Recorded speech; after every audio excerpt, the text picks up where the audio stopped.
I arrived at my house and found all my things on the lawn. My daughter-in-law appeared and said, "We decided to do a clean-out. Those old things are useless now." I looked her in the eyes and answered calmly, "Then I'm also going to clean out what's no longer useful to me." I took out my phone. It was time to show who really calls the shots here. I will never forget that moment, that precise instant when my life split in two. I had just returned from Phoenix. I had buried my younger sister, Grace, after watching her suffer for 6 months with cancer. I was still wearing the black funeral dress, stuck to my skin. I could still smell the damp earth and withered flowers. I could still hear my nephew's cries as they said goodbye to their mother. I came back devastated. I came back with a broken soul. I came back needing a hug, a cup of hot tea, a kind word from my son Robert. But what I found was silence. I opened the gate to my house. Well, to the house. That 2-story house with a garden in the front that I bought myself after working for 40 years, cleaning offices. That house I painted pale yellow because I always dreamed of a cheerful home. That house I gave to my son 3 years ago when he married Danielle, because a mother always wants to see her children established. And there they were. All my things, thrown on the lawn as if they were trash. My clothes, my shoes, the photographs of my late husband, the hand-knitted shawl my grandmother gave me before she died, my children's records from when they were babies. Everything, absolutely everything, piled up next to the bougainvillea plants that I had planted myself. I stood paralyzed. My purse fell from my hands. "What?" I whispered, feeling the air leave my chest. And then she appeared. Danielle came out of my house with a smile on her face. She was wearing a new dress, the kind that costs at least $300. Her hair was freshly styled, her nails perfect, her makeup flawless. She looked as if she had just left a beauty salon, while I had just come from burying my sister. "Oh, Mom, it's so good you're back," she said in that sweet, fake voice she always used with me. "We decided to do a deep clean of the house. You know, all those old things took up so much space and, well, they're useless now." I stared at her. My hands were shaking. "Old things," I repeated slowly. "Danielle, those are my belongings. There are my children's photo albums, my personal documents, the clothes of—" "Oh, yes, I know," she interrupted me with a wave of her hand, as if shooing a fly. "But we needed the space in your room. We're going to turn it into the baby's room." "Didn't Robert tell you? I'm 3 months pregnant." I felt a punch in my stomach. Pregnant? And I was finding out like this, after my things were thrown out onto the street? "Danielle, I need to talk to Robert," I managed to say, though my voice was cracking. "He's at work, Mum. He gets home late, but don't worry. We left a little spot for you. Come on, I'll show you." She took my arm with that feigned familiarity that irritated me so much. She led me to the back of the house, to the small utility room we used to store tools and bags of cement. She opened the door. "Ta-da, you can stay here. We cleaned it up a bit, put in a folding bed. It's tiny, but it's enough. But we do need you to be discreet. You know, with the baby on the way, we don't want any stress or people getting in the way." I looked at that room. It was no more than 6 feet by 6 feet. It smelled of dampness. The only window faced a dark alley. The folding bed had a thin, stained mattress. Something inside me broke. But something else. Something deeper. It ignited. I looked her in the eyes. Danielle was still smiling, expecting me to bow my head, to accept, to say thank you for leaving me a corner in the house that I bought. Instead, I took a deep breath. "You know what, Danielle? I said, with a calmness I didn't know I had. You're right. It's time for a clean out, a deep clean out, of everything that no longer serves me. Her smile faltered for just a second. I took my cell phone out of my pocket. I looked for a number I had saved for years. Mr. Mendez, my lawyer. What are you doing? Danielle asked, the fake sweetness gone from her voice. Cleaning up, I replied. Exactly what you suggested. I dialed the number. I listened to the ringing tone, and as I waited for them to answer, I looked Danielle straight in the eyes. For the first time in 3 years, I didn't look away, because in that moment I understood something. I had given that house out of love, but I had never, ever given away my dignity. And they were about to find out who really called the shots here. If you want to know how a woman who lost everything reclaimed her power, subscribe to this channel, because this story is just beginning. And what comes next, nobody expects. Mr. Mendez answered on the third ring. Carol, what happened? His voice sounded worried. He knew I had just buried my sister. Mr. Mendez, I need to see you tomorrow morning. It's urgent, I said, without taking my eyes off Danielle. She had completely lost that fake smile. Now she was looking at me with narrowed eyes, calculating, dangerous. Are you okay? Asked the lawyer. No, but I'm going to be, I replied, and hung up. Danielle crossed her arms. I don't know what you're planning, Mum, but I'll remind you that this house belongs to Robert, and I'm his wife, so if you want to stay here, you're going to have to follow our rules. I clenched my teeth.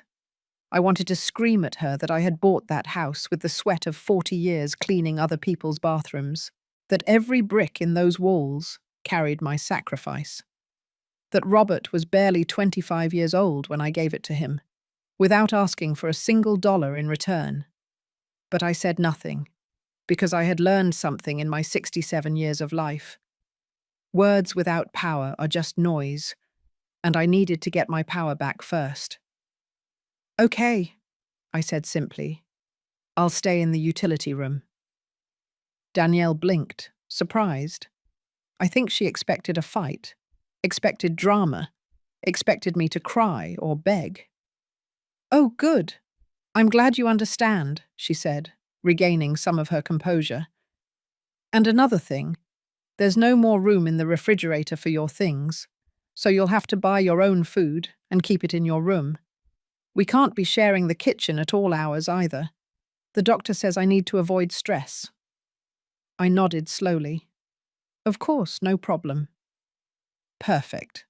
Well then, welcome to your new space, she said, and went inside the house, swaying her hips as if she had just won a battle.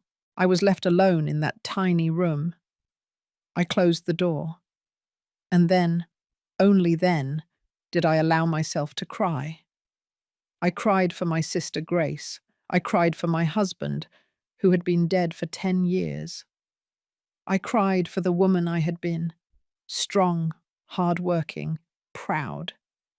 I cried for my son Robert, who once hugged me and told me, Mum, you're my hero. When had everything changed? I sat on that folding bed that smelled musty. I looked around. The walls had damp stains. The light bulb hung from a bare wire. There wasn't even a nail to hang clothes on. But then I remembered something. I remembered my mother, who had raised 5 children alone after my father abandoned us. I remembered how she would tell us, daughters, a woman isn't strong because of what she has. She is strong because of what she is capable of rebuilding when everything is taken from her. I wiped my tears. I took out my cell phone and started taking pictures of the room, of my belongings thrown on the lawn, of everything, because if life had taught me anything, it's that the truth always needs proof. That night, Robert arrived after 11 o'clock. I heard his car park. I heard voices.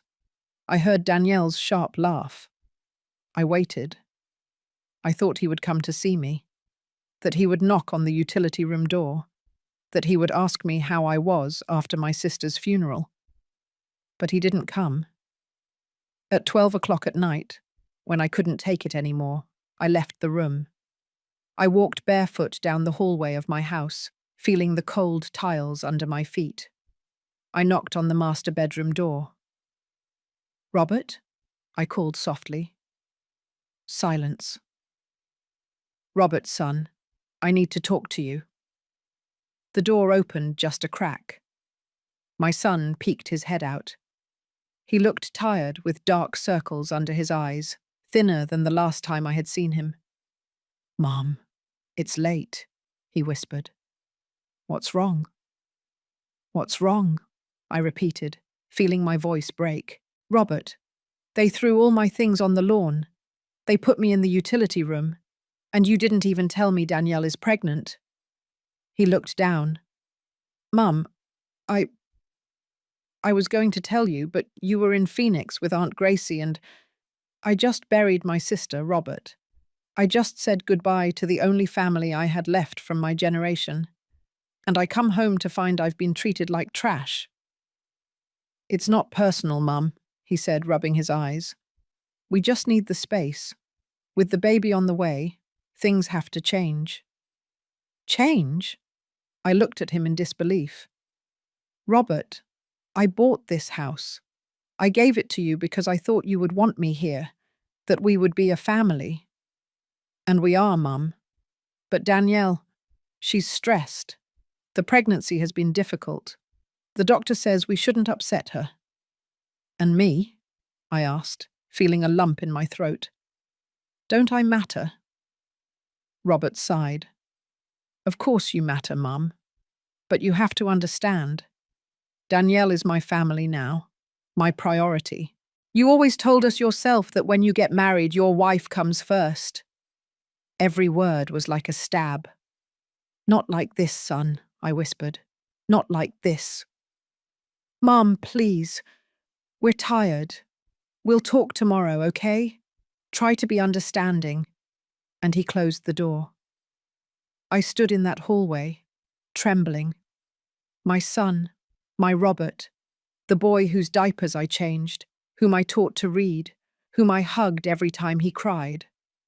That son had just closed the door in my face. I returned to the utility room like a ghost, but I didn't cry anymore, because something inside me had changed. The sadness was turning into something else, into determination, into silent fury, into the absolute certainty that this could not be left like this. I sat on that folding bed and opened my nightstand drawer. In there, I kept something no one knew I had. An old notebook where I kept a record of all the house expenses since I had given it to Robert. I started to turn the pages, and what I saw froze my blood, but it also gave me the first weapon I needed to fight. What I discovered that night changed everything, and the worst part is they had no idea what was coming. The notebook trembled in my hands. It was 2 o'clock in the morning. The utility room was completely silent. The only sound was the dripping of a leaky faucet somewhere in the house. I turned the pages slowly, feeling my heart beat faster with every line I read. I had always been organized with money. I had to be. When you grow up poor, you learn that every dollar counts. So when I gave the house to Robert, I asked him for something very simple. "Son, I just want you to keep me updated on the important expenses. Not to control you, but because this house is your asset, and assets need to be taken care of." He had agreed. During the first year, Robert would show me the receipts, tell me about the repairs. We were a team. But since he married Danielle, everything had changed. I looked at the numbers again, feeling the blood rush to my head. In the last 8 months, huge transfers had been made from the family bank account. I had access to the bank statements because Robert had given me a debit card for emergencies, but I had never used it. I only checked the transactions occasionally. And now, seeing it all together, the reality hit me like a punch. $4,500 in January. Living room remodel. $5,200 in February. New furniture. $3,800 in March. No description. $6,100 in April. Trip to Miami. $4,800 in May. Various purchases. $5,400 in June. Decoration. $7,300 in July. No description. $7,900 in August. Baby expenses. I added it up mentally. It was hard because my hands were trembling so much I could barely hold the pencil. $45,000. Almost $500,000 in 8 months. Where had that money come from? Robert earned a good salary as an engineer, about $3,500 a month, but after paying for utilities, food and gas, there wasn't that much left over. Definitely not enough to spend more than $5,000 a month on extras. Then I remembered something that froze my blood. When I gave the house to Robert, I also left him access to a savings account I had maintained for years. It was money from my severance package when I retired, plus some savings I had put together. Almost $60,000. I told him, son, this is for emergencies, so you'll never lack anything. With trembling hands, I searched through my papers until I found the last statement for that savings account. I opened it, and my world collapsed. Current balance, $8,954. Out of $60,000, only $8,900 remained. I felt the room spin. I had to sit on the floor, leaning against the damp wall, trying to breathe. More than $50,000. Gone. In less than a year. And I had no idea because I was busy taking care of my sick sister in Phoenix. Because I trusted my son. Because I never, ever thought they would do something like this to me. But the money wasn't the worst part. The worst part was realizing they had used me. They had kicked me out of my house. They had taken my space. They had humiliated me. With the very money I had given them. I got up from the floor. My legs were shaking, but I walked to the room's window. Outside, in the dark alley, I could see the light from the neighbor's kitchen. Ms. Lucy. She always woke up early to make biscuits and sell them before dawn. She was an older woman like me, a widow like me, a woman who had worked her whole life to raise her children. And in that moment, I needed to talk to someone. I put on a robe over my nightgown and slipped quietly out of the house. I walked the 20 yards that separated my house from hers. I knocked gently on her kitchen door. "Who is it?" Miss Lucy's voice asked. "It's me, Lucy. Carol." The door opened immediately. Miss Lucy looked at me with concern. She knew I had just returned from the funeral. "Honey, what are you doing up at this hour? Come in, come in." I entered her small, warm kitchen. It smelled of fresh dough, a hot griddle, freshly brewed coffee. It smelled like home, what my house used to smell like. "Coffee?" she offered, pouring me a cup without waiting for an answer. I sat at her old, worn wooden table, and then I couldn't hold it in anymore. The tears started to fall. "Lucy," I whispered, "I need you to tell me the truth. Have you seen anything strange at my house these past months?" She sat across from me, taking my hands in hers, rough and calloused from work. "Honey, I didn't want to say anything because you were with your sick sister. But yes, I've seen things." "What things?" Miss Lucy sighed deeply. "Your daughter-in-law, Danielle, she doesn't work, right?" "No. Robert says she doesn't need to work, that he earns enough." "Well, honey, that girl changes cars every 2 weeks. It's not the same one. I've seen a red car, a white one, a grey one. And the bags she takes out of the car are from those expensive stores at the mall, the ones that cost thousands of dollars. I felt a chill. And Robert? I see your son leave very early and come back very late. He looks tired, honey. Very tired. And thin, like he's not eating well. Anything else? Miss Lucy hesitated. Then she spoke in a lower voice, like someone sharing a painful secret. The other day, I saw them sell your furniture. The old ones. The ones you had in the living room. The carved wood ones. Some guys came in a truck and took them away. Your daughter-in-law was there, smiling, counting bills. The coffee cup fell from my hands. It shattered on the floor. That furniture. That damned furniture. It was my mother's inheritance.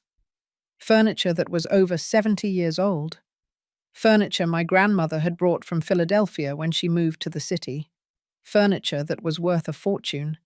Not because of the money, but because of the history. And Danielle had sold it, as if it were trash. How long ago was that? I asked in a dead voice. 2 weeks ago, honey, when you were in Phoenix. I remained silent. Miss Lucy got up to sweep the broken pieces of the cup, but I barely heard her. In my head, the pieces of the puzzle were starting to come together. The missing money, the excessive spending, the sold furniture, my clothes thrown on the lawn, the utility room. Danielle wasn't just kicking me out of the house. She was erasing me. Erasing my history, my memories, my existence. And my son was letting her do it. I returned to the utility room as dawn was breaking. I sat on that folding bed with the bank statements and my notebook on my lap. And I made a decision. If they wanted to play this way, I would play too. But by my own rules. Because they didn't know something very important. They didn't know that the house was still in my name. Robert had never done the official paperwork to change the owner. I had only given him verbal permission to use it. They didn't know that I had documents for absolutely everything. And they didn't know that the woman sitting in that miserable room was not the same one who had arrived yesterday. That woman had been broken. But from the ashes, something new was being born, something stronger, something dangerous. When the sun had fully risen, I already had a plan. And I swear, not even in their worst nightmares could they imagine what I was about to do to them. At 9 o'clock in the morning sharp, I was knocking on the door of Mr. Mendez's office. I had washed up in the utility sink in the yard because Danielle had locked the door to the main bathroom so I wouldn't use her hot water. I had put on my best black dress, the same one from the funeral. I had styled my hair carefully, pulling it back into a firm bun, because I had learned something over all these years. When you go to fight for what's yours, you have to look dignified. Mr. Mendez greeted me with a long, tight hug. Carol, my dear, I'm so sorry about your sister. Gracie was a great woman. Thank you, Mr. Mendez, I said, feeling the lump in my throat. But I didn't come to talk about that. I came for something else. We sat in his office, filled with books and diplomas. He poured me a glass of water and waited patiently for me to begin. I took out my notebook, the bank statements, the pictures of my things on the lawn, everything. And I told him. Everything. As I spoke, I watched Mr. Mendez's face transform, from concern to surprise, from surprise to indignation. When I finished, he leaned back in his chair, rubbing his chin. Carol, this is serious, very serious. I know. Does your son know you have access to those bank statements? He gave me the card years ago, but I think he forgot. I never used it. The lawyer nodded slowly, thinking. All right, let's take this one step at a time. First, the house. Do you have the deed? Yes, here it is. I took the document out of my bag. I had guarded it like a treasure. He reviewed it carefully, turning each page with professional attention, and then he smiled. It wasn't a smile of joy. It was the smile of a strategist. "Carol, do you know what we have here?" "What?" "The deed is still 100% in your name. Robert never made the official change of ownership with a notary public." I felt my heart skip a beat. "But I gave it to him as a gift." "Yes, but legally a gift of real estate requires a formal act before a notary. You gave him permission to live there. You gave him what we call in law a tenancy at will. Basically, you lent him the house. But the house is still yours." For the first time in days, I felt something like hope. "So that means what?" "That means you can revoke that permission whenever you want. It's your property. They are, legally speaking, your tenants, without a contract, without permanent possession rights." I remained silent, processing that information. "And the money?" I asked. "The $45,000 that disappeared." The lawyer reviewed the bank statements with a serious expression. "There's something very interesting here. Look at these transfers. Many were made with an electronic signature. Did you authorize these transactions?" "No, never." "And Robert has full access to the account?" "Yes, because I gave it to him when I lent him the house. I wanted him to have a financial backup." "But did you sign any document making him a co-owner of the account?" I thought carefully. "No, he just has a linked debit card, but the account is in my name." Mr. Mendez clasped his hands on the desk.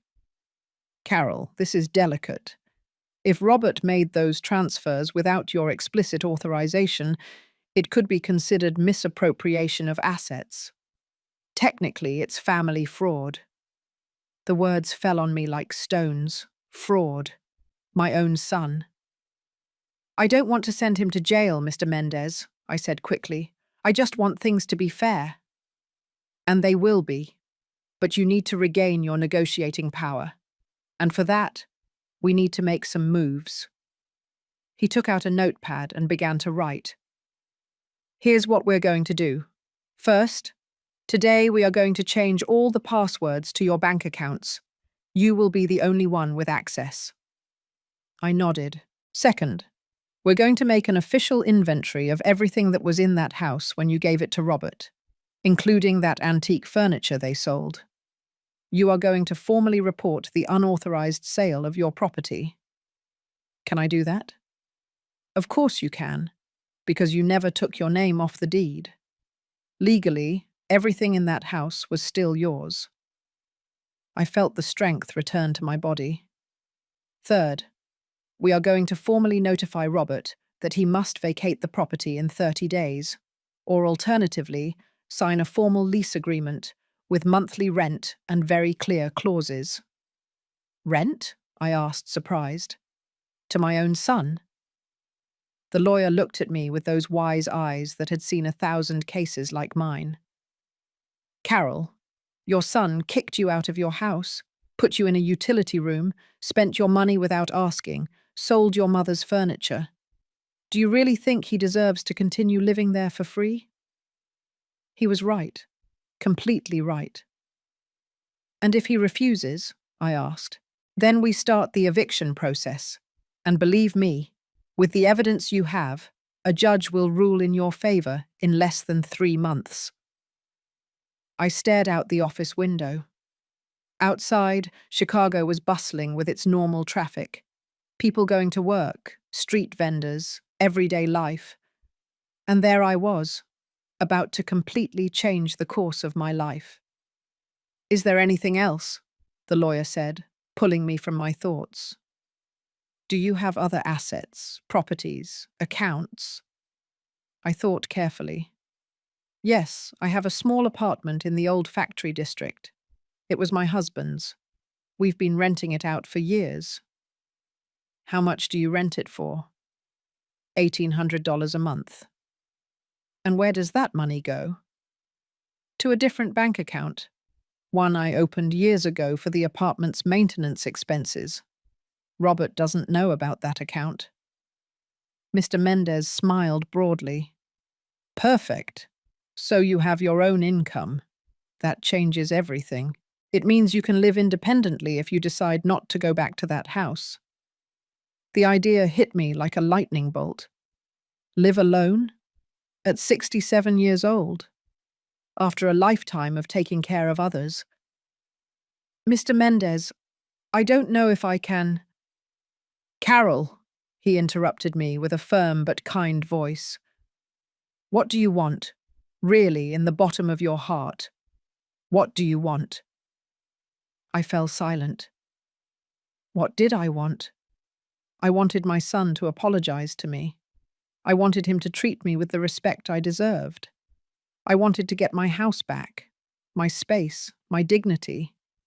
But more than anything, I wanted them to understand that I was not a burden.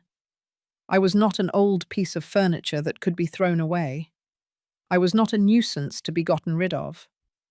I was Carol Rodriguez, Salazar's widow, a woman who had worked for 40 years without a break, a mother who had raised 3 children alone after being widowed, a woman who deserved respect.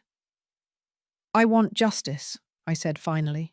I want them to learn that you can't treat people like that, especially your own mother. Mr. Mendez nodded. Then we're going to give you exactly that. But Carol, I need you to be prepared. This is going to hurt. There will be tears, screams, pleading. Robert is going to try to make you feel guilty. Danielle is going to make up stories. They're going to say you're a bad mother, that you're selfish, that you're crazy. They already say all of that to me, I whispered. But now it's going to be worse. Because now you're fighting back. And when you fight back, people show their true colors. I took a deep breath. I'm ready. Are you sure? I thought of my mother's furniture, sold like trash. I thought of the missing money. I thought of the damp, dark utility room. I thought of the door slammed in my face. Yes, I said with a firm voice. I'm sure. Then let's begin. I left Mr. Mendez's office 3 hours later. In my bag, I carried new documents, changed passwords, a detailed action plan, and something more important. I carried hope. I walked through the downtown streets with a firm step. I bought myself a coffee and a sweet roll at a bakery. I sat on a park bench and ate peacefully, watching people pass by. And for the first time in weeks, I smiled. Because they thought they had defeated me. They thought they had broken me. They thought I was going to bow my head and accept my fate as an old, invisible woman. But they were very, very wrong. I was not a defeated woman. I was a woman preparing for war, and they had no idea what was coming for them. Robert and Danielle were about to get the surprise of their lives, and I was going to be there to see it all. I returned to the house around 6 o'clock in the evening. I was carrying 3 grocery bags. I had bought what I needed to prepare food in the utility room. A small electric grill, disposable plates, a small pot, some basic groceries. If they wanted me to live like a tenant, I would do so, but with dignity. When I entered, I heard voices in the living room. Many voices. I peeked in carefully. Danielle was there, dressed up as if for a magazine. She was wearing a pale pink dress that must have cost thousands of dollars. Next to her were her parents. Mr. Armstrong, a burly man with a moustache and an air of importance, and Miss Beatrice, a thin, elegant woman who always looked at me as if I were something stuck to her shoe. Robert was also there, dressed in a shirt and dress pants, uncomfortable, pulling at his collar as if it were choking him. "Mom!" Danielle exclaimed when she saw me with that sing-song, fake voice. "So glad you're here. I prepared a family dinner. My parents wanted to better understand our situation." "Our situation?" as if it were a problem that needed to be solved. "Good evening," I greeted briefly, trying to pass towards the utility room. "Oh, no, no, no." Danielle approached me, taking my arm firmly. "I've already prepared everything. It would be rude if you didn't join us. Besides, we need to talk about some important things." I had no choice. I sat at the dining room table. My table. The one I had bought at an antique market 15 years ago. Danielle served dinner with a perfect smile. Chipotle-style chicken, red rice, salad. Everything looked delicious. Everything smelled like home. But the atmosphere was as tense as a guitar string about to snap. "Ms. Carroll," Mr. Armstrong began, wiping his mouth with a napkin, "my daughter has told me there have been some misunderstandings lately." "Misunderstandings?" I repeated, measuring each word. "Yes, well," Ms. Beatrice intervened with a sharp voice. "Danielle tells me you feel displaced. But you have to understand, Ms. Carroll, that young people need their space, especially now with the baby on the way." I gripped my silverware tightly. "I understand perfectly the need for space," I said calmly. "What I don't understand is why my belongings were thrown on the lawn without asking me." "Oh, Mom, let's get over that already." Danielle made a dramatic gesture with her hand. "It was a simple miscommunication. I already apologized." A lie. She had never apologized. "And about the room," Mr. Armstrong continued.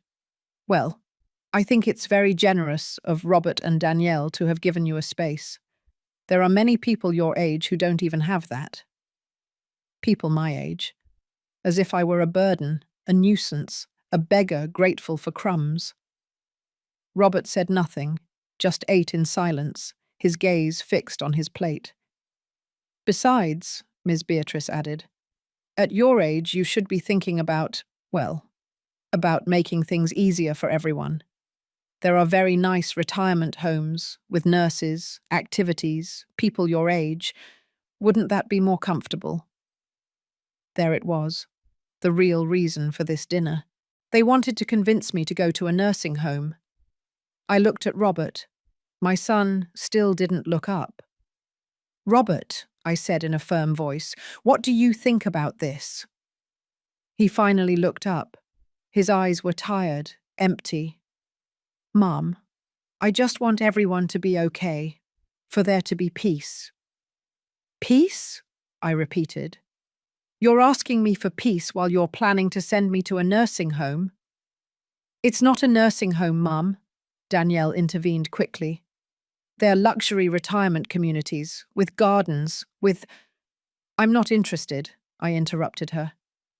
Silence fell over the table like a tombstone. Mr. Armstrong cleared his throat uncomfortably. "Ms. Carroll, I understand this is difficult for you, but you have to be realistic. Robert and Danielle are building their family. And you, well, you've completed your cycle. You've raised your children. Now it's time for them to live their lives." Every word was a slap, but the worst was yet to come. "And on the economic issue, Ms., Beatrice continued, in a tone of someone discussing business. Danielle mentioned there were some confusions with the bank accounts." There it was, the real reason for the dinner. They had realized they could no longer withdraw money. "There were no confusions," I said in a clear voice. "I simply changed the passwords to my accounts, as I should have done from the beginning." Danielle dropped her silverware with a theatrical crash. "You see, Robert? I told you your mother was acting strangely. Why would you do that, Mum? That money is for the family." "That money is mine," I said, feeling my blood boil. "Money I saved for 40 years. Money you spent without my permission. $45,000 in 8 months. What did you spend it on, Danielle?" Danielle's face turned white, then red, then purple. "How dare you? How dare I what?" I stood up from my chair. Ask for an account of my own money. Ask why you sold my mother's furniture without my authorization. Question why you treated me like trash when I arrived from my sister's funeral. Mum, please. Robert also stood up, his hands outstretched. Don't do this. Not in front of them. Not in front of them?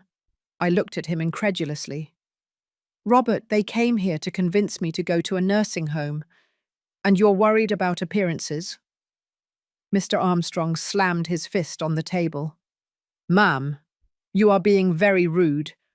We came as a family to find a civilized solution. Civilized?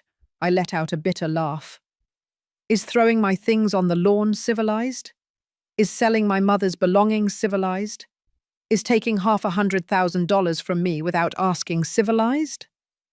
That money was for the house, Danielle shouted with no sweetness left in her voice. To improve the house, to make it worth more. This house is already worth plenty, I said, pronouncing each word carefully.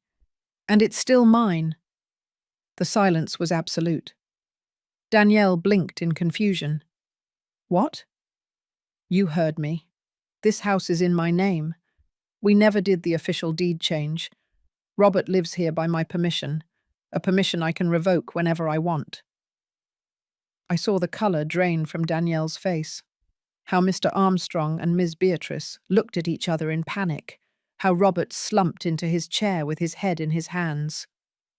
No, it can't be, Danielle whispered.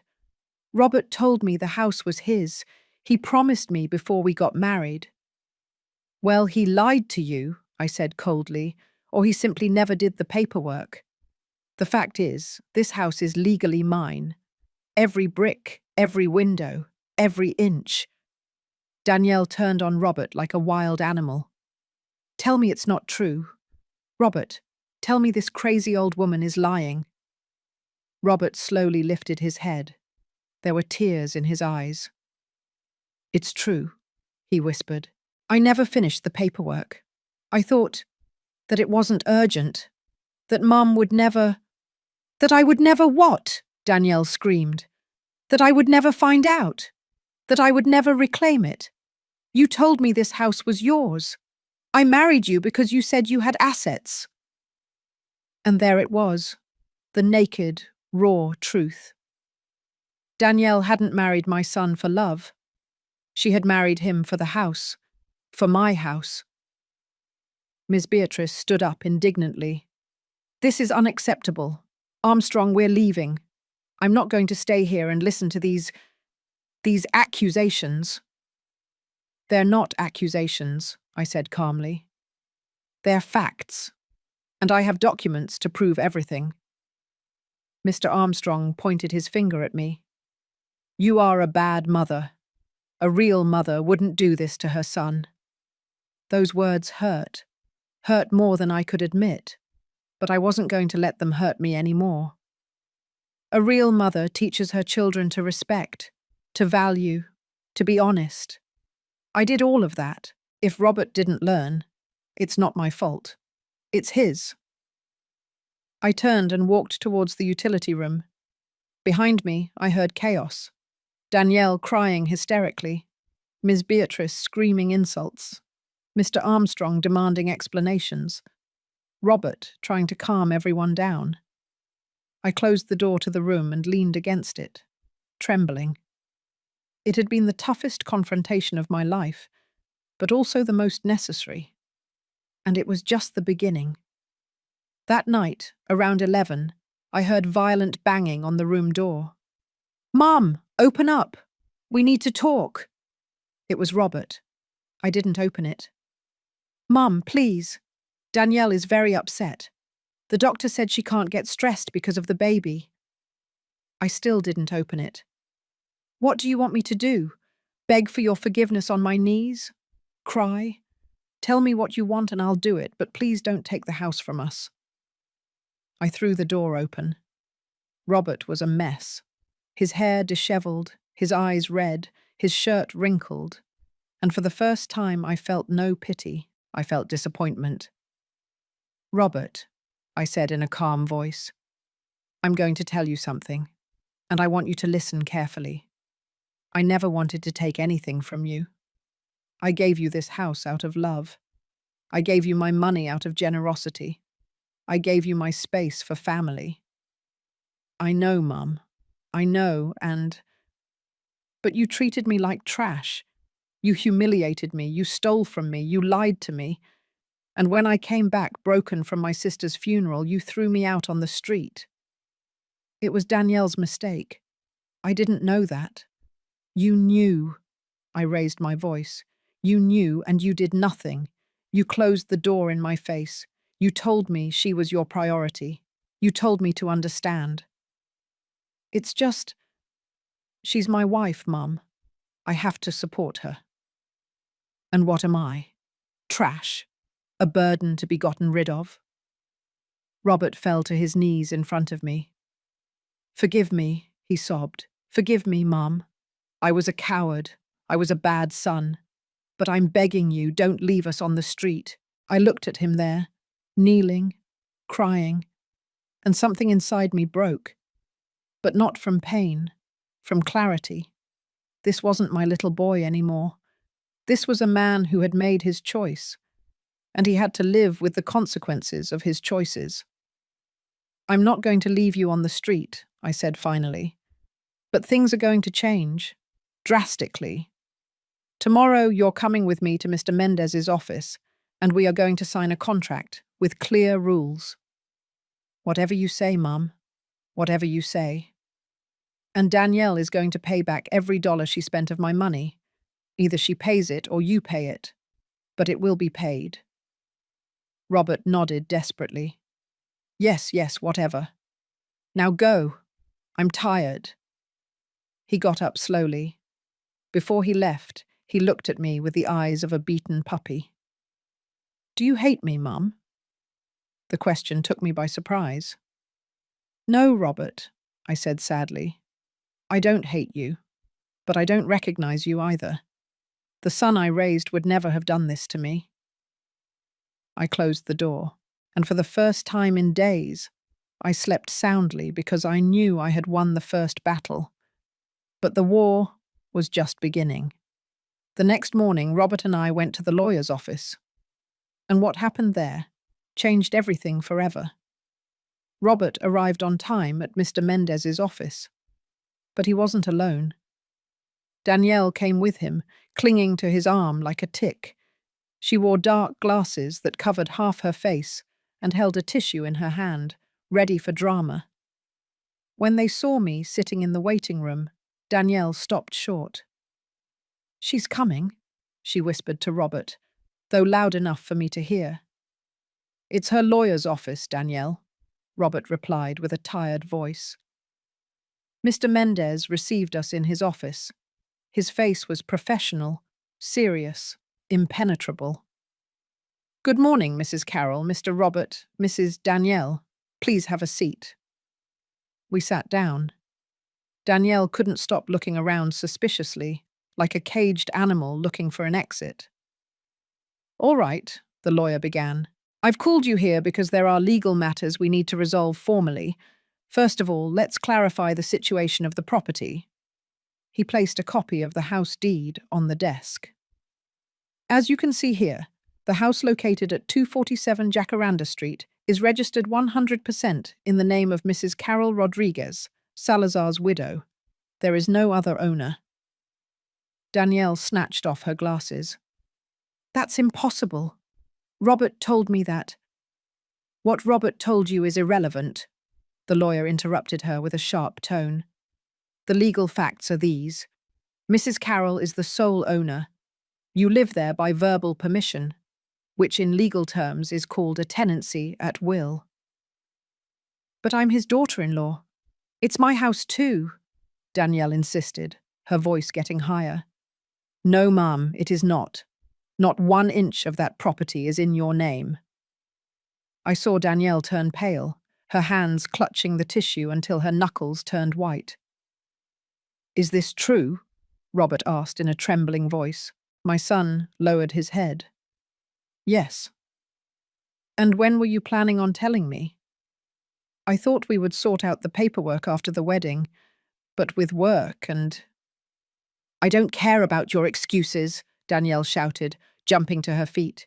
You told me you owned a house. You promised me. Danielle, calm down, please. Think about the baby, Robert pleaded. The baby, she scoffed. Right. The baby who's going to be born in a house that isn't even yours. Mr. Mendez tapped the desk gently. Ma'am, please sit down. There are more matters to discuss. Danielle slumped back into the chair, breathing heavily. Second matter, the lawyer continued. The unauthorized withdrawals from Mrs. Carroll's bank accounts. He placed the bank statements I had given him on the desk. In the last 8 months, a total of $45,300 has been taken from these accounts. Mrs. Carroll never authorized these transactions.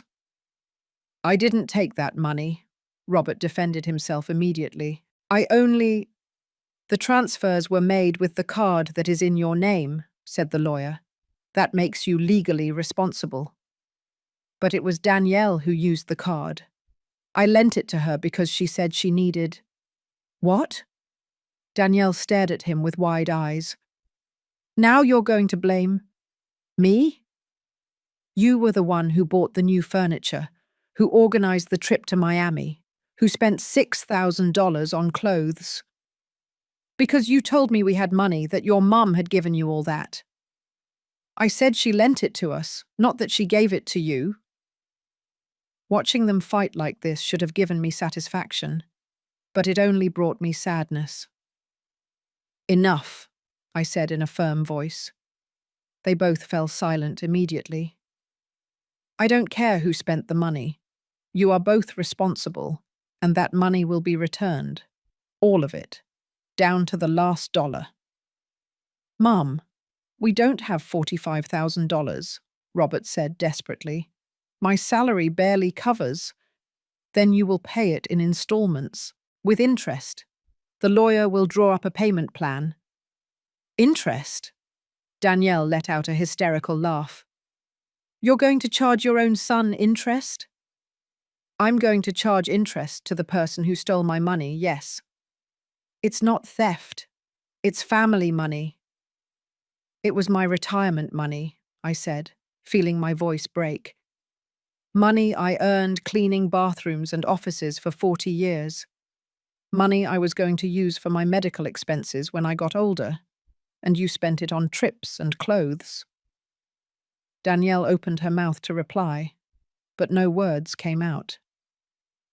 There is one more issue, Mr. Mendez continued. The antique furniture that was sold without authorization. According to Mrs. Carroll, they were pieces over 70 years old, a family heirloom. How much did you sell them for? Absolute silence. How much? I repeated. Robert swallowed hard. $1,500. I felt the world stop. $1,500? I whispered. You sold my mother's furniture, hand-carved mahogany pieces, furniture that was worth over $10,000, for $1,500? The buyer said they were very old, that they needed restoration, Robert mumbled. Because they were antiques, I exploded, getting up from my chair. That's why they were worth so much. That furniture was the last inheritance I had left from my mother. Mum, what does it matter anymore? Danielle said with annoyance. They were just old furniture. Something inside me snapped, but not from sadness, from fury. I approached Danielle slowly. She leaned back in her chair, scared. Just old furniture? I said in a dangerously low voice. Just old furniture? My grandmother brought that furniture from Philadelphia on a freight truck in 1952. My mother polished it every Sunday after church. I taught Robert to read at that table. We had family dinners there for 30 years. I didn't know, Danielle stammered. You didn't know because you never asked, because to you, anything that isn't new and expensive is worthless, just like me. An old woman who is useless, a burden to be gotten rid of. That's not true. No. I took out my cell phone and showed them the pictures I had taken the day I arrived from the funeral. Look at this. Look. My things thrown on the lawn, my photos, my clothes, the memories of my dead husband, all thrown out like trash. Danielle looked at the photos and turned pale. I thought they were things you didn't use anymore. And that's why you threw them out without asking me, without waiting for me to come back from my sister's funeral. We needed space for the baby. You had the whole house, I shouted, a 2-story house with 4 bedrooms. Why did you need my room? Why did you need to humiliate me? Danielle covered her face with her hands and began to cry, but it didn't move me anymore. I had seen too much. I had suffered too much. Mr. Mendez, I said, turning to him, I want them out of my house. I want to start the eviction process. No, Robert shouted, jumping up. Mom, please, we can't leave. We have nowhere to go. Danielle is pregnant. You should have thought of that before you treated me the way you did. Mrs. Carroll, the lawyer intervened. Legally, I can start the eviction today. They have to vacate in 30 days. That leaves us on the street, Danielle sobbed. With a baby on the way. What kind of grandmother are you? Those words hit me like a punch. What kind of grandmother was I? One who had lost everything. One who had been betrayed. One who was tired of being stepped on. But then I looked at Danielle. I really looked at her. And I saw genuine fear in her eyes. I saw a young, stupid woman who had made terrible mistakes, but who was pregnant, who was going to bring my grandchild into the world. I sighed deeply. I'm not going to leave you on the street, I said finally. But this is what's going to happen. You are going to sign a formal lease agreement. You are going to pay $1,200 a month in rent. You are going to pay me back the $45,000 in payments of $1,000 a month for 4 years. And if you miss a single month, I will evict you without hesitation. $1,200 in rent plus $1,000 in debt. That's $2,200 a month, Robert exclaimed. We won't be able to afford it. Then Danielle will have to get a job, like the rest of the world. I'm pregnant.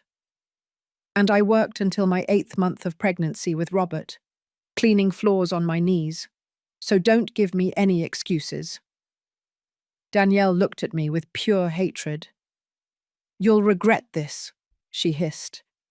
When your grandchild is born, you won't meet him. We won't let you near him. You'll die alone and bitter.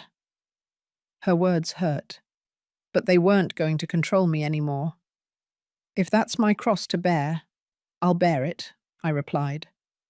But I will never be a slave in my own house again, Mr. Mendez prepared the documents right there. Robert signed them with trembling hands. Danielle refused to sign at first, but Robert forced her to. When we left the office, they drove away in their car without saying a word to me. I stood on the sidewalk, breathing the fresh morning air. I had won, but I didn't feel victorious. I felt empty, shattered, because I had gotten my house back, but I had lost my son, and I didn't know if I could ever forgive myself for that. But the story doesn't end there, because 3 days later, something happened that changed everything again. And this time it was worse than I ever imagined. 3 days after signing the contract, I woke up in the utility room with a pain in my chest that wasn't normal. It wasn't sadness. It was something physical, real, terrifying. A pressure squeezing me as if someone were wringing my heart with their hands. I tried to get out of bed, but my legs wouldn't respond. I couldn't get air into my lungs. The room started to spin. Help, I whispered, but my voice barely came out. I tried to bang on the wall for someone to hear me. Once. Twice. On the 3rd try, my arm fell limp. Everything went black. I woke up in a hospital bed. The fluorescent lights hurt my eyes. There was a constant beeping from a machine beside me. I felt a needle in my arm, connected to an IV bag. "She's awake," I heard a woman's voice. A nurse came over to check on me, taking my blood pressure and pulse. "How are you feeling, Mrs. Carroll?" "What? What happened?" I managed to say with a hoarse voice. "You had a minor heart attack. Your neighbor found you unconscious and called an ambulance. You're very lucky to be alive." Ms. Lucy, my guardian angel. "How long?" "You've been here for 8 hours. We've already notified your family. 2 of your children are outside. They arrived an hour ago from Denver and Austin." "2 children? Robert?" I asked. The nurse hesitated for a moment. "Your son Robert was notified 7 hours ago. He hasn't come." Those words hurt more than the heart attack. My son, the one who lived 20 minutes from the hospital, hadn't come. But my other children, Marianne and George, who lived hundreds of miles away, had dropped everything to get here. "I want to see them," I said. "Of course. Just for a moment, okay? The doctor says you should avoid strong emotions." The nurse left, and seconds later they burst in like hurricanes.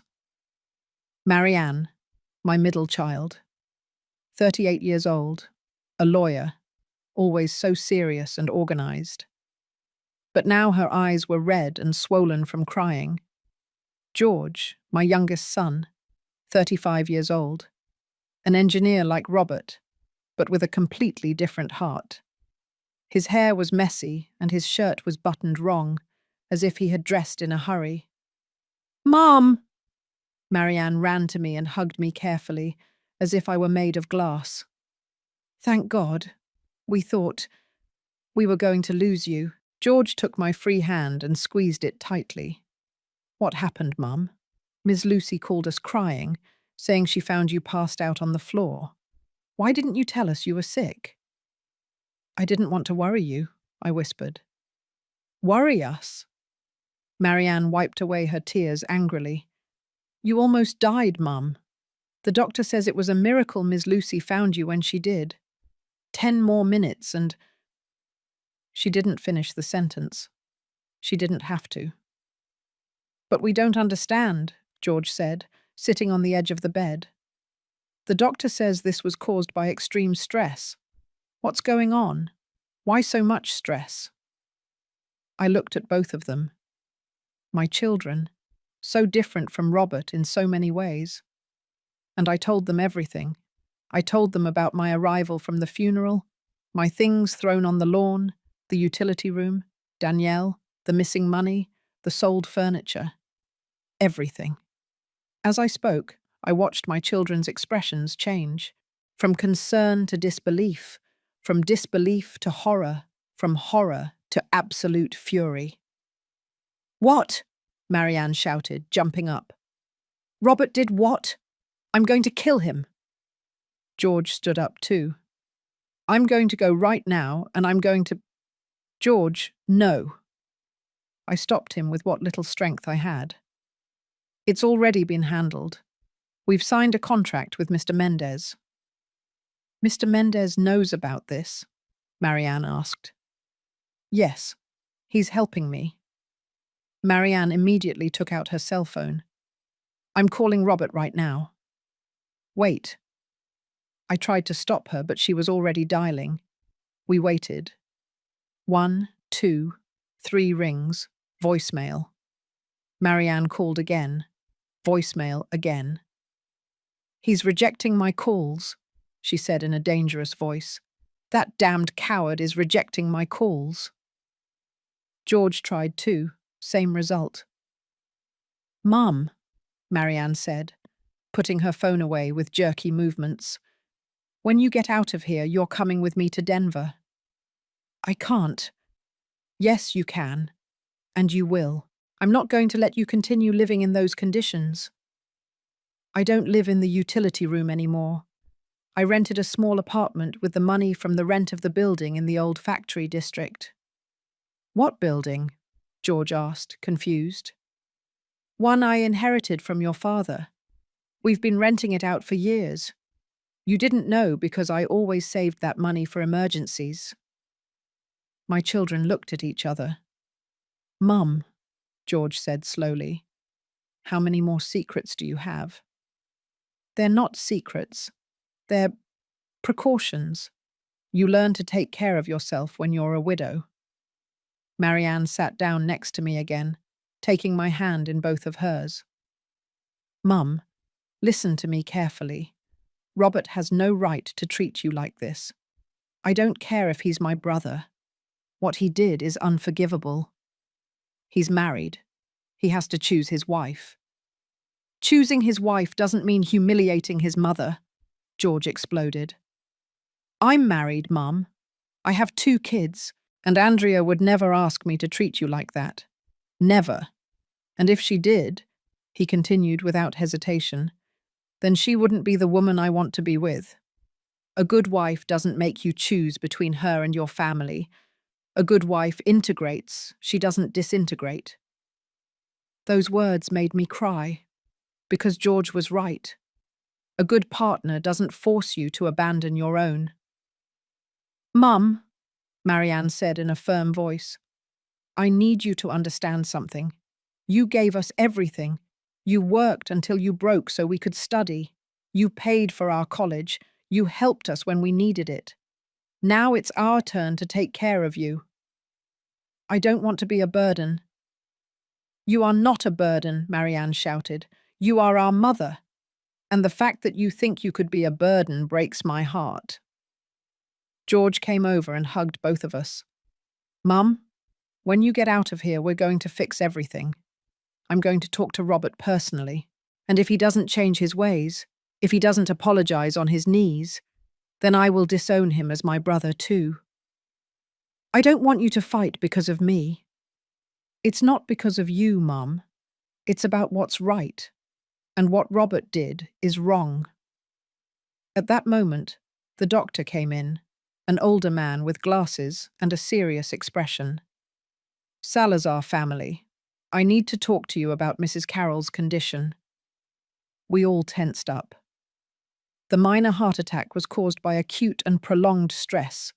Your mother's blood pressure was at dangerous levels. If we don't make drastic changes to her lifestyle, the next one won't be a minor one.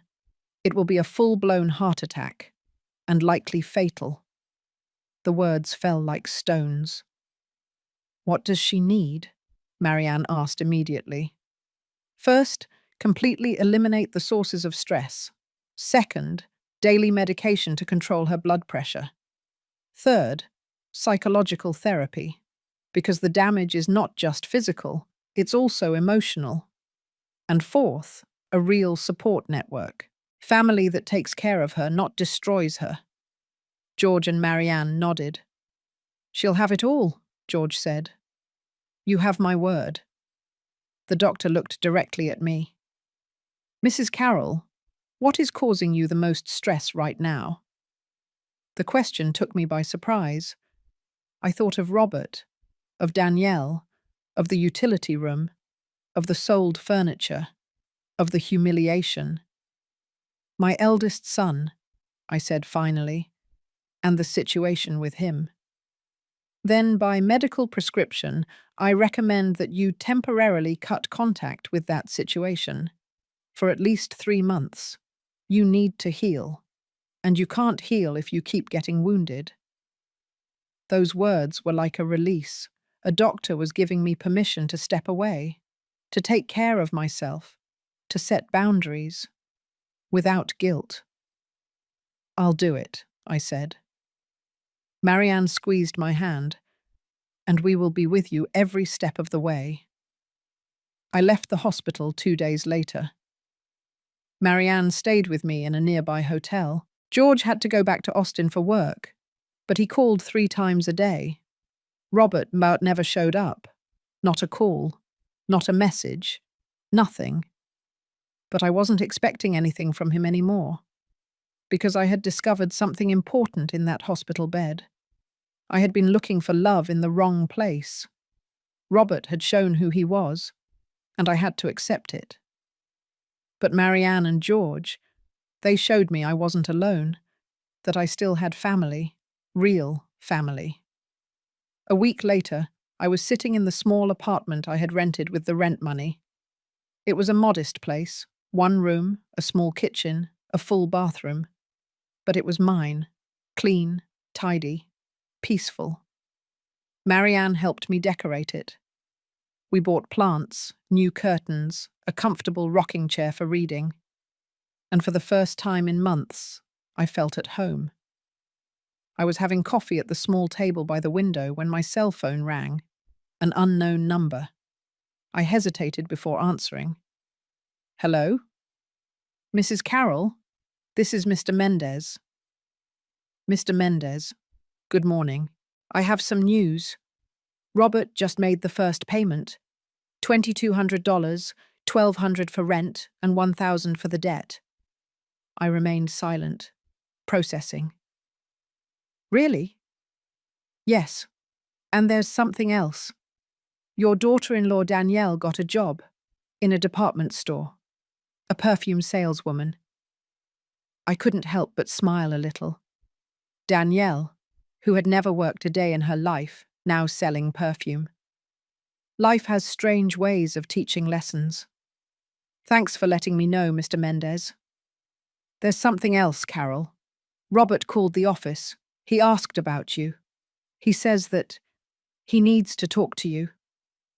I'm not ready for that, I said immediately. I understand. I just wanted you to know. I hung up and stared out the window. Outside, life went on. People walking, children playing, street vendors shouting their wares. And there I was, alive, breathing, healing. I had lost a lot, but I had also gained something priceless. I had won my dignity back, and no one, ever again, was going to take it from me. But Robert wasn't going to give up so easily. And what he did next forced me to make the most difficult decision of my life. 2 weeks after leaving the hospital, I was watering the plants on my small balcony when I heard knocking at the door. Loud, desperate, insistent. Mom! Mom! Please, I know you're in there. It was Robert. I froze, the watering can still in my hand. Mom, we have to talk. Please, it's important. I didn't want to open it. The doctor had told me to avoid stress. Marianne had made me promise not to see Robert until I was stronger. But he was my son, and as much as he had hurt me, he was still my son.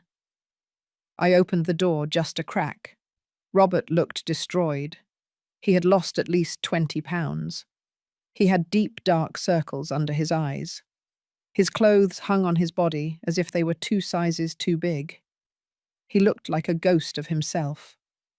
What do you want, Robert? I asked in a neutral voice. I need to talk to you. Please. 5 minutes. The doctor forbade me from stressful situations. I know.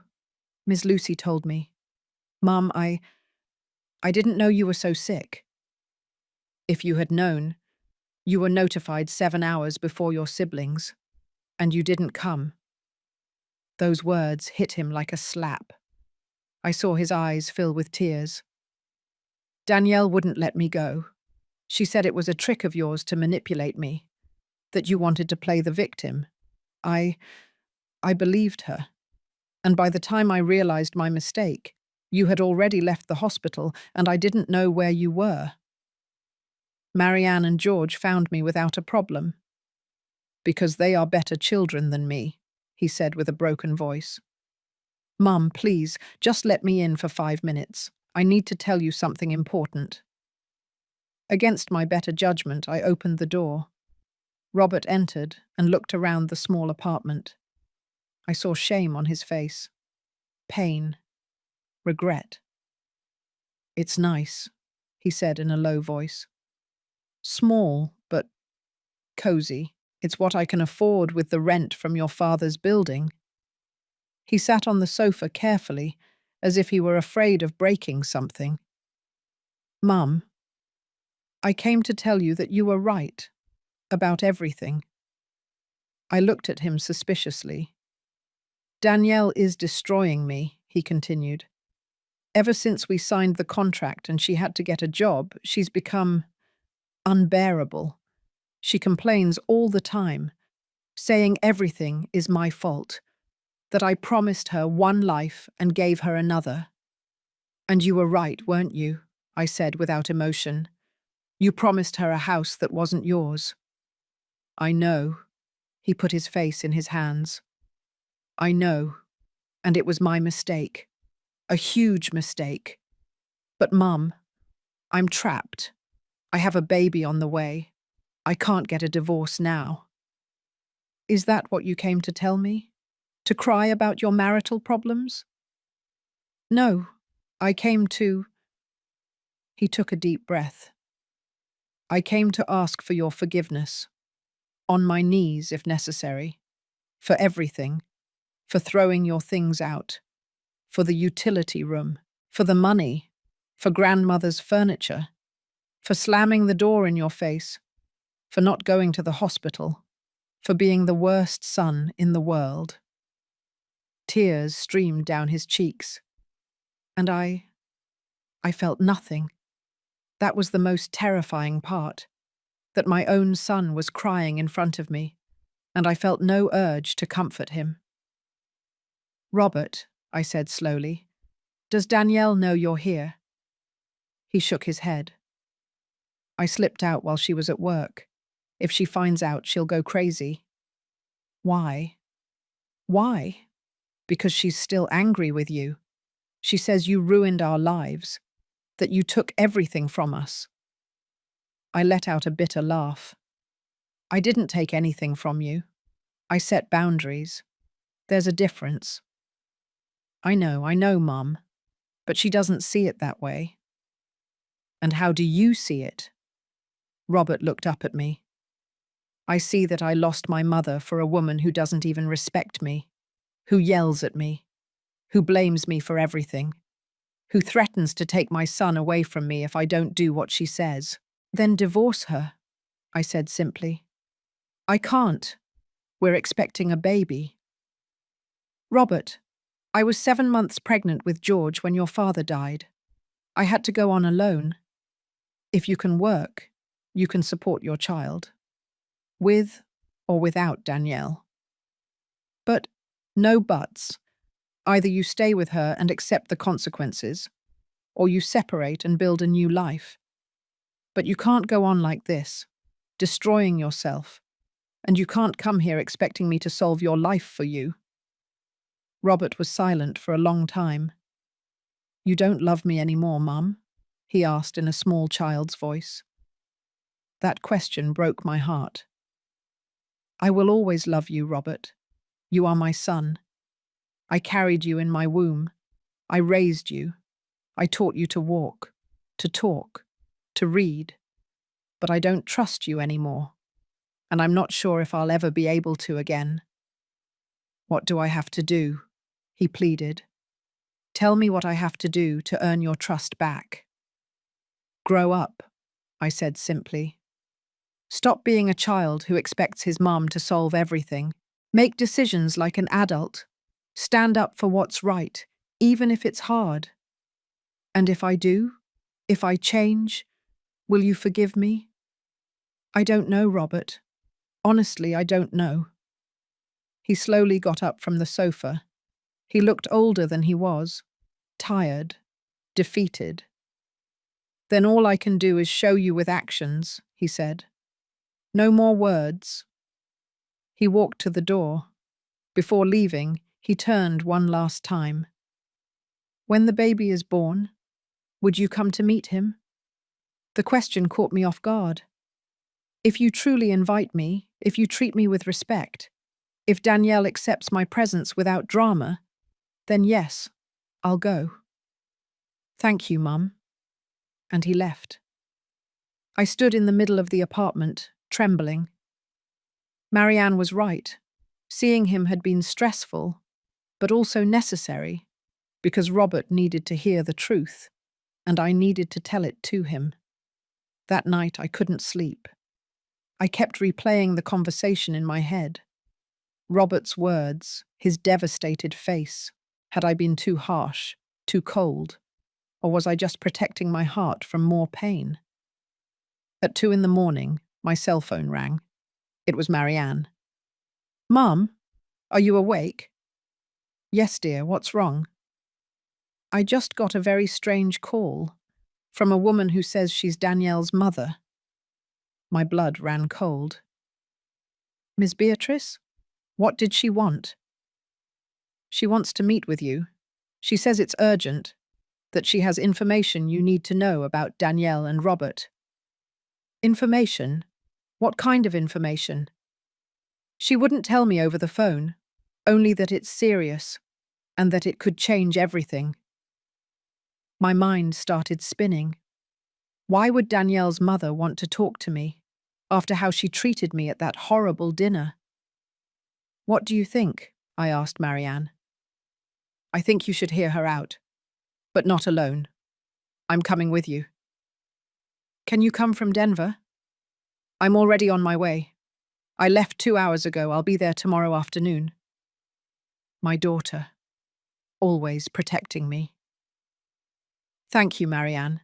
That's what we're here for, Mum. No one is going to hurt you again. Not while I'm breathing." The next day, Marianne and I met with Miss Beatrice at a coffee shop downtown.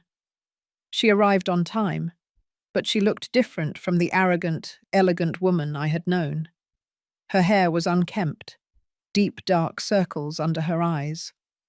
Her hands trembled as she held her purse. "Thank you for coming," she said with a broken voice. "What do you want, Miss Beatrice?" Marianne asked in a professional and cold tone. Miss Beatrice took an envelope out of her bag. She placed it on the table. "I need you to know the truth about my daughter, about what she really is." I opened the envelope with trembling hands. Inside were documents, many documents, bank statements, photographs, printed messages, and what I saw there left me breathless. Because Danielle wasn't just a manipulative and capricious woman, she was something much, much worse. And what I was about to discover was going to change everything, absolutely everything. What Miss Beatrice revealed to me that afternoon was so shocking I couldn't believe it. And when Robert found out, his world was going to completely collapse. My hands trembled as I reviewed the documents, credit card statements I had never seen before. All in Danielle's name, all with enormous debts. $23,000, I read aloud, feeling my mouth go dry. In credit card debt. How is that possible? Miss Beatrice's eyes were red. She looked years older than the last time I had seen her. My daughter is addicted to shopping, a compulsive shopper. She's been like this since she was 20. Her father and I have paid off her debts, 5 times. 5. And she always falls back into it. Marianne took the documents and reviewed them with a lawyer's eye. These cards were taken out 3 years ago, long before she married Robert. Exactly, Miss Beatrice nodded. Danielle met Robert on a dating app. When she found out he had a house, well, she saw the perfect opportunity. Wait, I interrupted her, feeling nauseous. Are you telling me my daughter-in-law married my son for personal gain? Not only that. My daughter lied to him about the pregnancy. The world stood still. What? I whispered. Ms. Beatrice took more papers out of the envelope.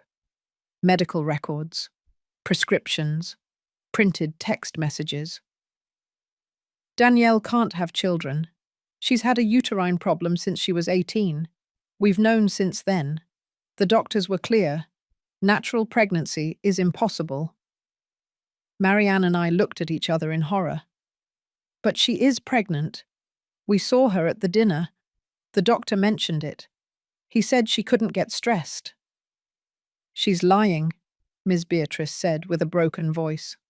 There is no pregnancy. There never was. Check these messages. She handed me her phone. They were WhatsApp conversations between her and Danielle. Danielle, I already told Robert I'm pregnant. He was so happy. Ms. Beatrice.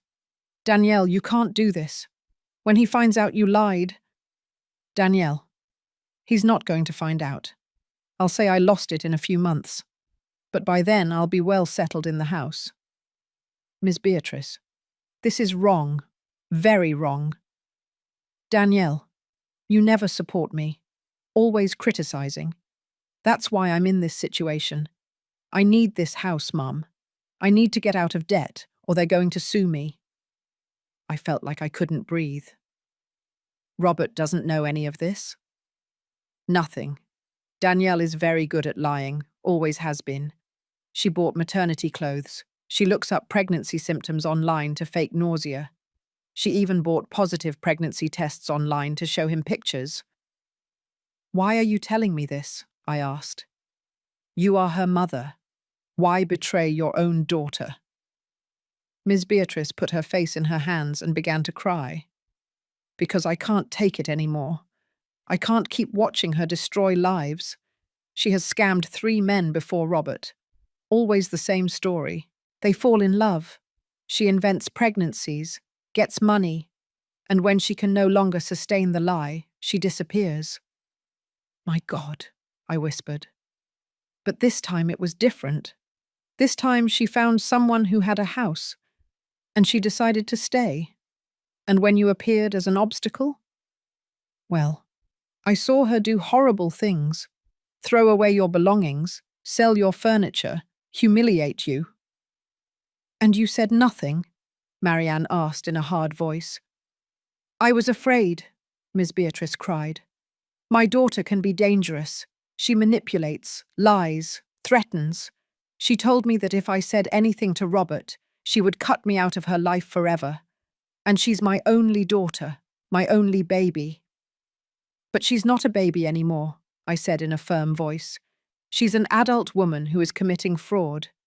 And you are an accomplice by staying silent. Miss Beatrice nodded through her tears. I know. That's why I'm here.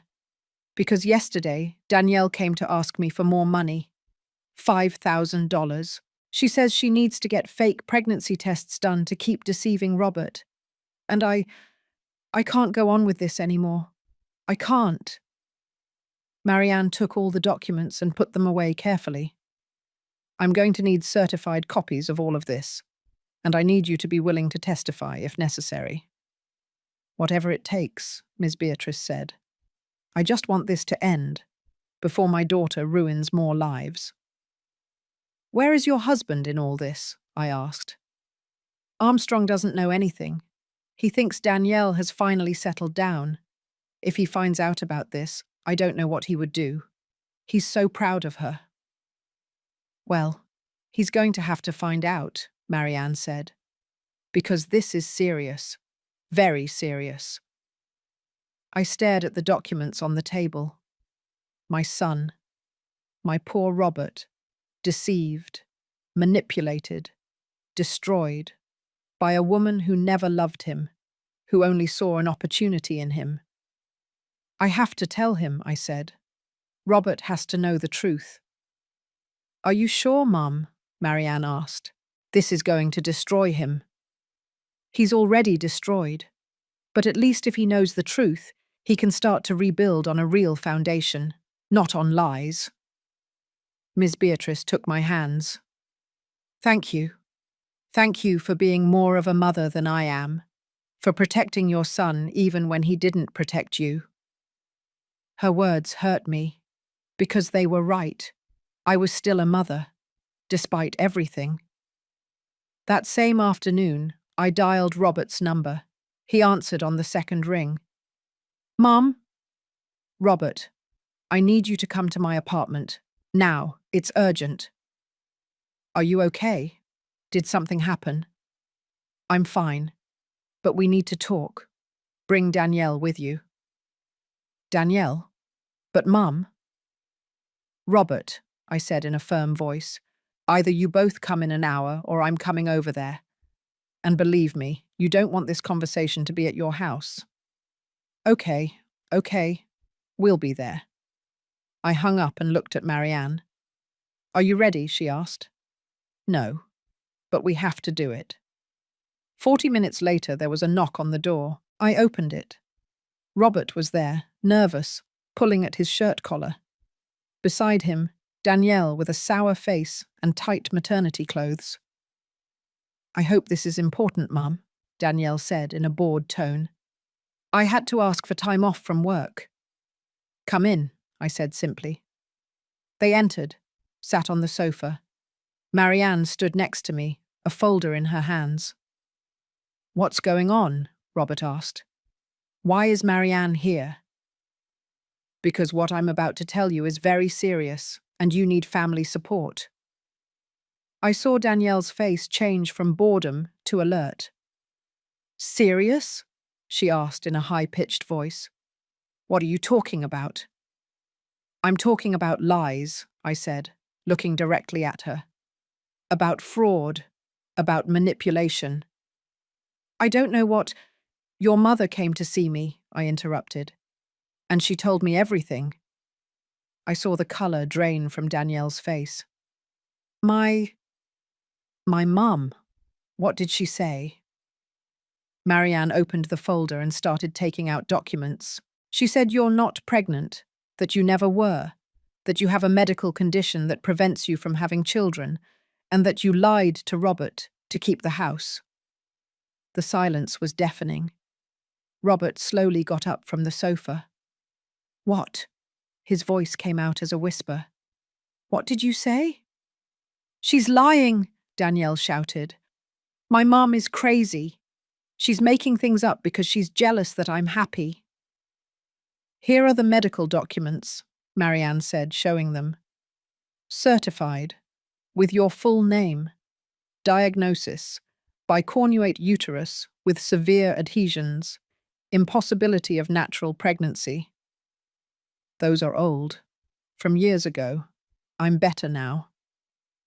The date is from 6 months ago, Marianne said coldly, when you were already married to Robert.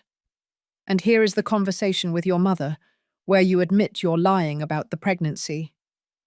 She showed him the phone with the messages. Robert took it with trembling hands.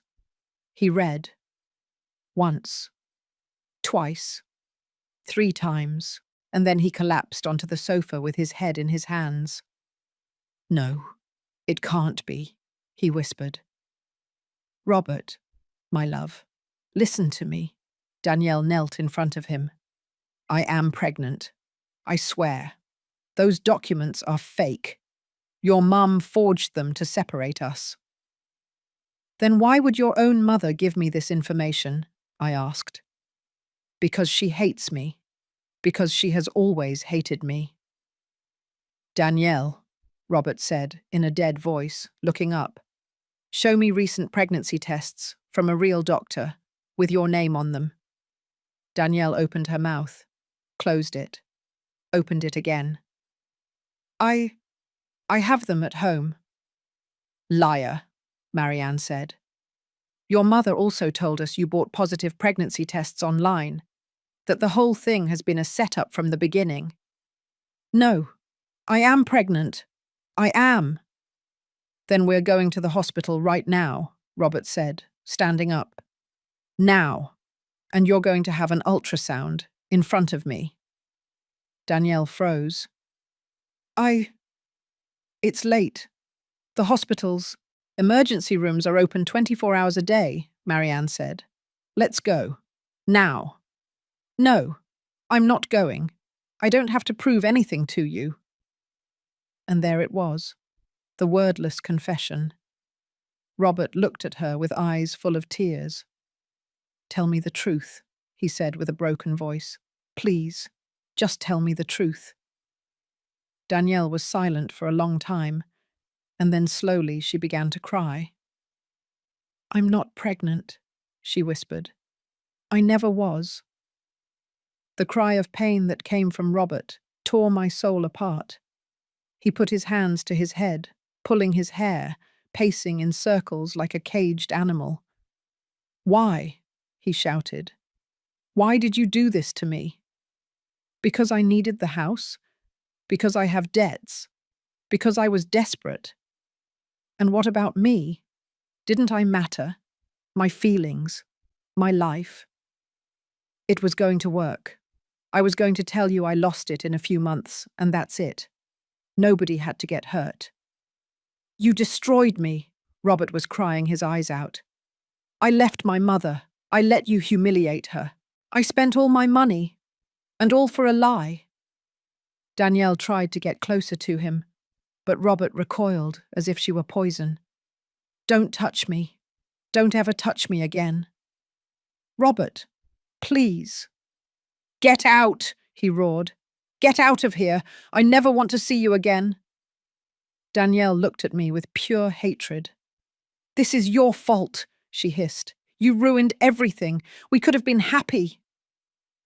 "Happiness built on lies is not happiness," I said calmly. "It's just an illusion waiting to collapse." Danielle grabbed her bag and stormed out of the apartment, slamming the door. Robert collapsed on the floor, crying like a small child. I approached slowly. I sat on the floor beside him, and for the first time in months, I hugged him. My son. My poor, broken son. "I'm sorry, Mum. I'm so sorry.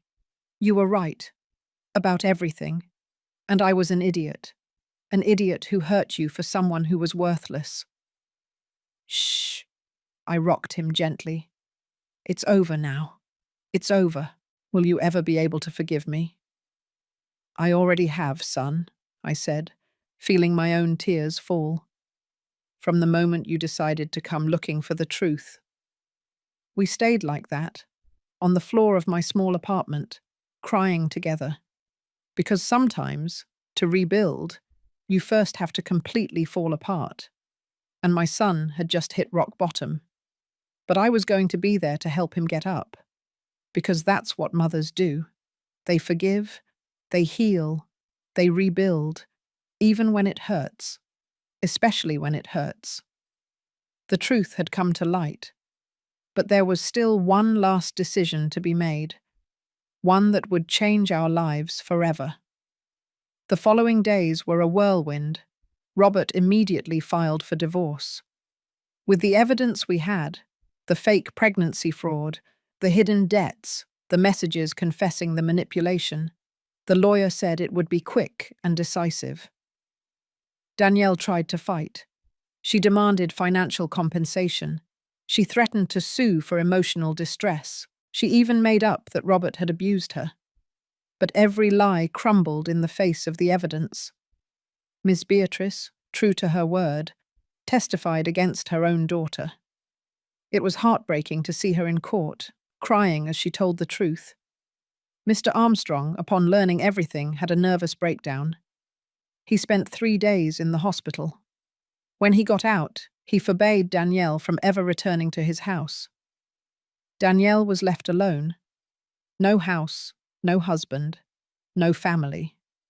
And although part of me felt pity, another part, the part that had been humiliated and destroyed, knew that this was justice.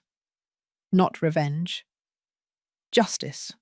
The natural consequences of her actions. 2 months after the divorce, Robert and I were sitting in my apartment having coffee.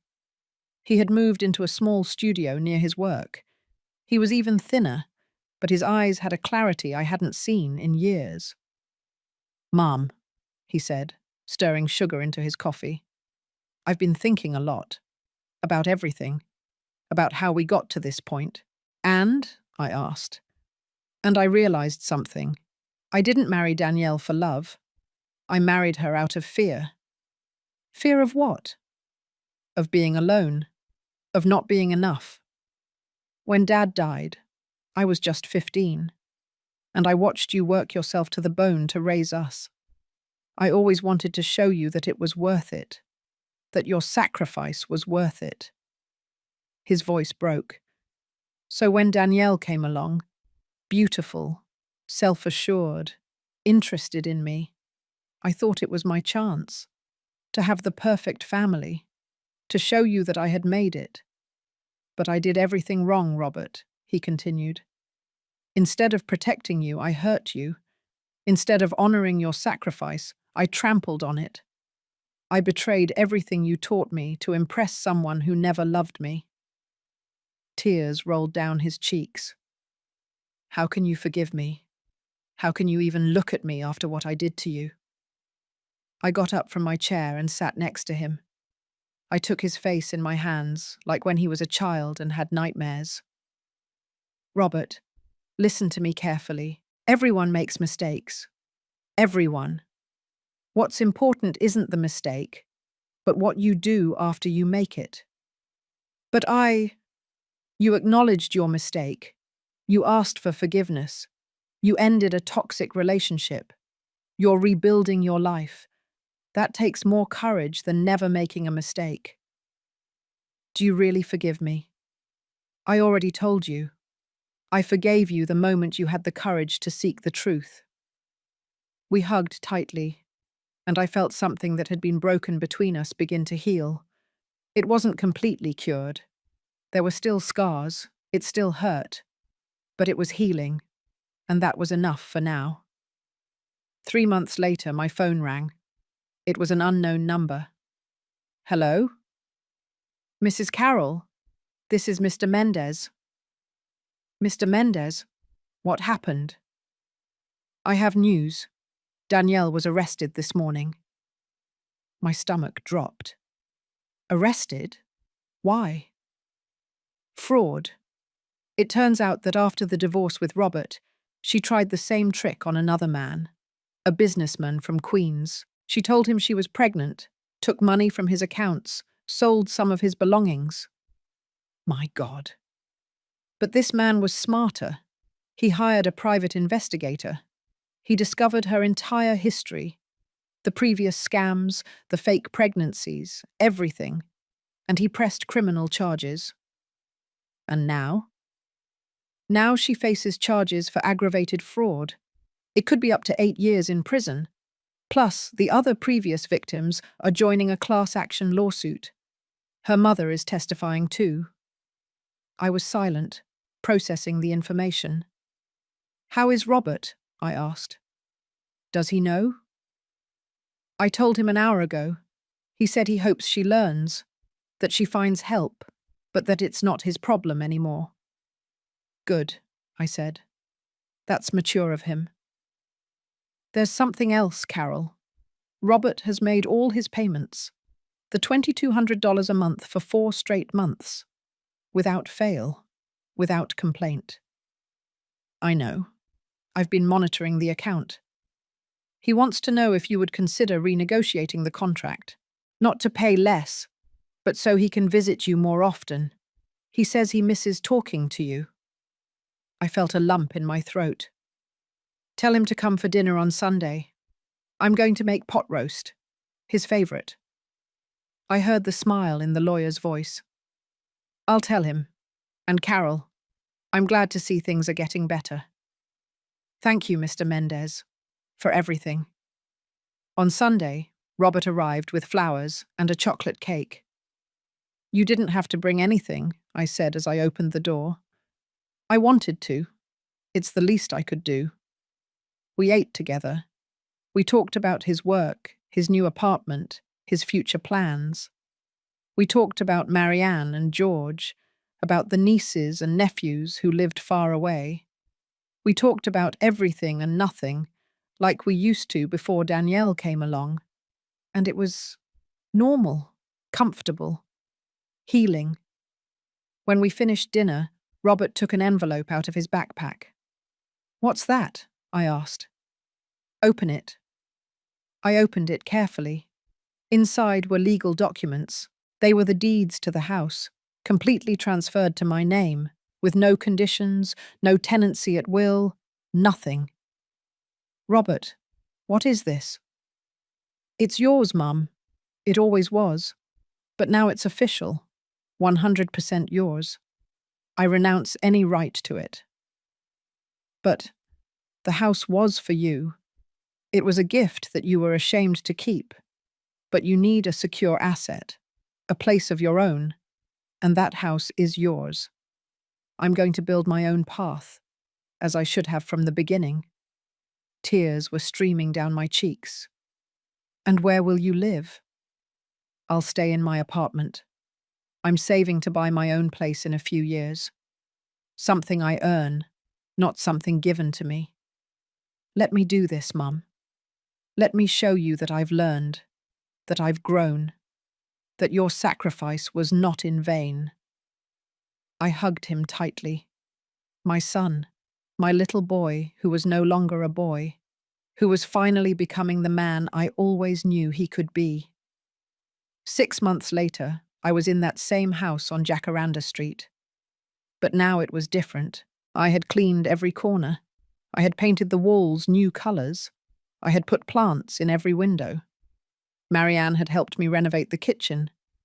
George had helped me fix up the garden. And Robert came every Sunday to eat with me. Sometimes he brought his siblings. Sometimes he came alone. But he always came. On time. Respectful. Loving. One afternoon, the 4 of us were in the garden. Me, Robert, Marianne, and George, drinking lemonade under the shade of the bougainvillea I had planted myself years ago. "Do you know what day it is today?" I asked. "What day?" Marianne asked. "Exactly 1 year ago today, I came back from my sister Gracie's funeral and found my things on the lawn." An uncomfortable silence fell. "Mom," Robert began. "No," I interrupted him with a smile. "I'm not saying it to make you feel bad. I'm saying it because a year ago, I thought I had lost everything. My house, my dignity, my family, my son." I looked at the 3 of them. But what really happened is that I lost the illusions, the lies, the fake relationships. And when all that was gone, I discovered what really mattered. "What?" Jorge asked. "You, the ones who stayed, the ones who fought for me, the ones who showed me that family isn't perfect, but it can be real." Robert discreetly wiped his eyes. "I also discovered something about myself," I continued. "I discovered that I can be strong, that I can set boundaries, that I can demand respect without feeling guilty, that I don't have to accept crumbs of love." "You taught us all a lesson, Mum," Marianne said. "Sometimes the greatest love is the one that says, 'No more.'" Exactly. And today, 1 year later, I am sitting in my garden, in my house, with my children who truly love me, drinking lemonade, at peace. "At peace," the 3 of them repeated. We toasted with our glasses of lemonade, and we laughed. And for the first time in a long time, I felt that everything was where it should be. That night, when my children had left and I was alone, I went out to the garden one last time. I looked at the stars, the same sky I had looked at a year ago, when I thought my life was over. But it wasn't over. It had begun again. I had fallen. I had been broken. I had hit rock bottom. But I had gotten up. And I had learned the most important lesson of all. That dignity is not given away. It is defended. That respect is not begged for. It is demanded. That true love does not humiliate. It uplifts. And that it is never, ever too late to clean your life of everything that doesn't serve you. Even when it means being alone for a while. Because being alone with your dignity intact is better than being accompanied in humiliation. I smiled, looking at the stars. "Thank you, Gracie," I whispered, thinking of my sister. "Thank you for teaching me that life is short, and that it shouldn't be wasted on people who don't value us." The wind blew gently, rustling the bougainvillea, and I swear I felt my sister's answer in that wind. "You're welcome, little sister. Now live, truly live. And that's exactly what I did. I lived with dignity, with peace, with self-love, and with the certainty that I had won the most important battle of all, the battle for my own soul. If this story touched your heart, it's because something in it resonated with you. Maybe you too have been humiliated by someone who should love you. Maybe you too have felt that you are worthless, that you are in the way, that you should accept the crumbs. Let me tell you something from the bottom of my soul. You are worthy. You have always been worthy. And you deserve respect. It doesn't matter your age. It doesn't matter if you're a mother, grandmother, daughter, or sister. It doesn't matter how many times you've been made to feel small. You have a right to your dignity, to your space, to your peace, to your happiness. And if someone, anyone, makes you feel less than you are, then it's time to do a clean out, to say enough is enough, to set boundaries, to demand respect, to defend yourself. Because life is too short to live it on your knees, and it is never, ever too late to stand up. I did it at 67 years old. You can too. If this story touched your heart, leave me a comment telling me where you're watching from. The United States, Colombia, Mexico, Spain? I would love to know that these words reached you. Give it a like if you believe that dignity is priceless. And subscribe for more stories of brave women who decided not to give up. Because we all have a warrior inside waiting to awaken. We just need the courage to let her out.